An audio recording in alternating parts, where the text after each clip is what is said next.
by putting constant balls into the box and launching vertical balls, you will get a reaction.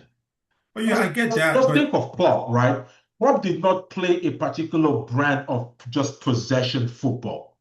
It was heavy metal, counter pressing. They'd launch the ball at you and want you to come out with the ball and gegen press, pick up the ball and attack you instead of 6 seconds. That's no, see, exactly what they've been building. And that's why I see we talk about this a lot, even off camera, right? We talk about how this build right now reminds us a lot of how Klopp built Liverpool, what, 10 years ago or something like that, right? And even in the results right now, it's showing start really well on the front foot, maybe get a goal, maybe get a couple of goals, can't defend very well, and then towards the end of the game, you're losing steam because you're all run out.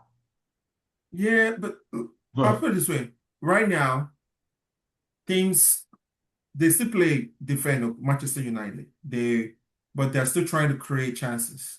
Like they're trying to play into creating chances. In a couple years from now, they're just going to play like they played City and Liverpool, like you said. They're going to just hope that Manchester United make a mistake. You know what I mean? I see, It's not gonna be them trying to I force see the issue. I see what you're saying. However, how many teams in the league will do that? I mean, just look at the makeup of teams right now in the Premier League.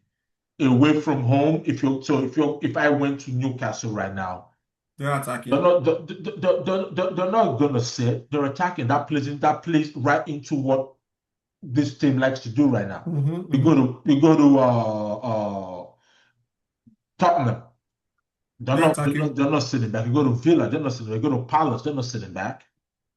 Right? So majority of these teams, they're coming for you, right?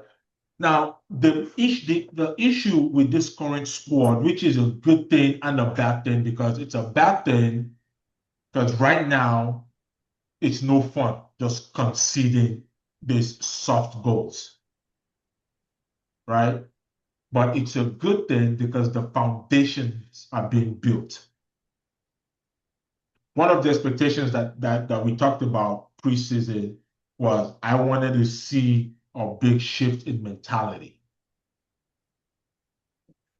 We couldn't score a lot of goals. You've gone out to buy a lot of goals. This time last year, we lost to Bournemouth 3-0 at Old Trafford last season. We couldn't score. So now we was putting up 4 against them, which means that while our defending is still as poor as last season, our attack is so much better. And if you don't score, you can't win, right? However, if you don't defend, you can't win championships. But we're not in the spot to win a championship right now. Hmm. So that's where I'm coming from when I say this is a good and a bad thing. You're building how you want to attack, the patterns, the intensity, how you want to score goals. Now, the personnel does not favor how the coach wants to defend, right?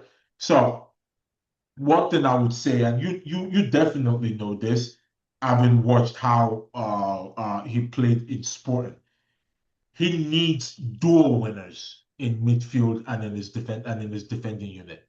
You know, there's something controversial that I told someone, and I'm going to say it here, is long term, if he can replace Lissandro with a bigger physical version, he will do it, Hmm.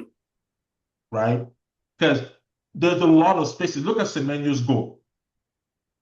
Ball gets, bang, bang. He picks up the ball, takes off running. Nobody could catch up to him. Remove Casemiro, insert Baleba in that situation. Yeah. You see what I'm saying? Hmm.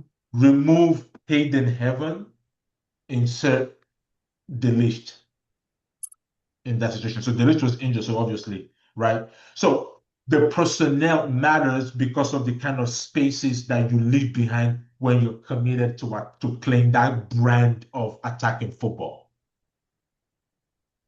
So that's one thing that I noticed. Now, main thing I wanted to get your opinion about is with the whole Kobe Manu issue.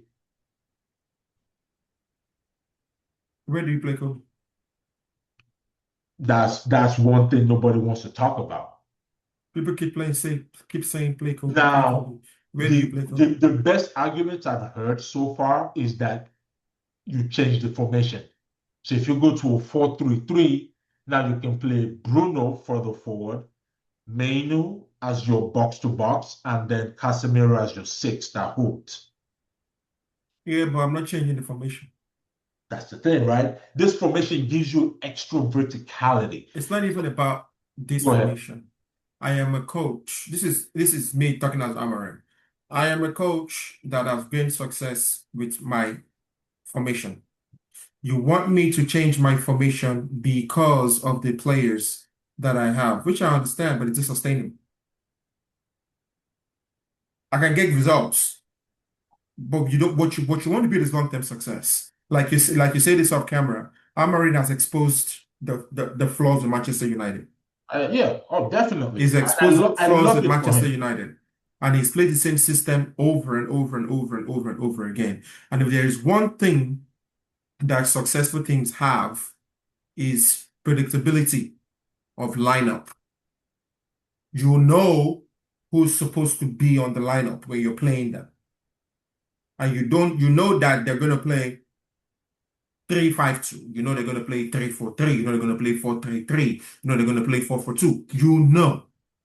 Because they build the system and then the players fit the system. The issue with United the last couple of years is they get a manager that has a system, and then the manager now changes the system because he wants to fit the players. If you keep doing the same thing and getting the same result and you continue to do it, you're insane. It's insanity. I agree. And that's So, that's the point I try to make. He has exposed a lot of things. For example, couple of days ago, he was talking about how the academy players were not good enough, right? mhm, He mentioned Harry Amas and Chido Martin. That Chido doesn't even get into the under 21 teams, right, mm, at United right now.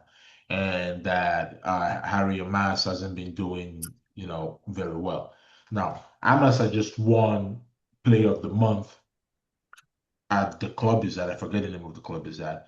mhm, And he had posted something on Instagram about with him with holding his award, and mhm, Chido had posted a picture with him celebrating the goal that he scored. mhm. This particular scenario reminds me of when Amorim became head coach at Man United, and he talked about how the players should also be thinking about how they act off the pitch. Then he was talking about the whole Rashford Garnacho situation, all of that. And the fact that over the years, United had a culture of player power and made this whole behavior expected.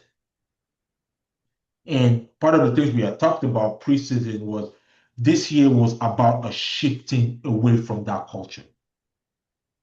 And part of that culture is what used to lead to United just capitulating as soon as they got under some kind of pressure. Now, this season, and then I link it because it tracks. Last year, United go down one goal, we could go down five immediately, right? And one of the pictures in recent memory was the 7-0 defeat to Liverpool.